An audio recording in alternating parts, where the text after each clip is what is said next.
దేశ చరిత్రలోనే పనికిరాని బడ్జెట్ను ఈసారి ప్రవేశపెట్టారని విమర్శించారు కేంద్ర మాజీ మంత్రి జైపాల్ రెడ్డి. నోట్ల మార్పిడి కోసం ఎన్నో ఆశలు కల్పించారని, కానీ అవేహీ బడ్జెట్లో ప్రకటించలేదని అన్నారు ఆయన.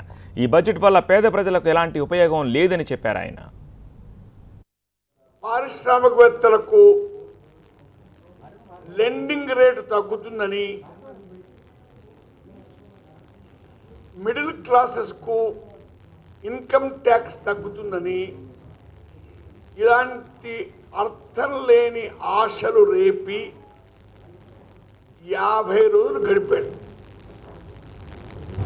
50 రోజుల తర్వాత ఆయన ఇచ్చిన ఉపన్యాసం ఉందే 30 డిసెంబర్ నాడు. ఆ ఉపన్యాసంతో ప్రజలు నీరసమయ్యారు. నిన్న బడ్జెట్ తర్వాత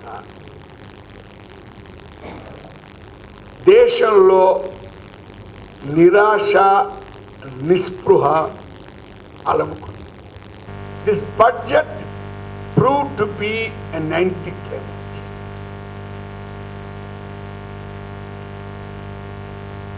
ఇంత నష్టాన్ని దేశం మీద రుద్ది 125 కోట్ల ప్రజలకు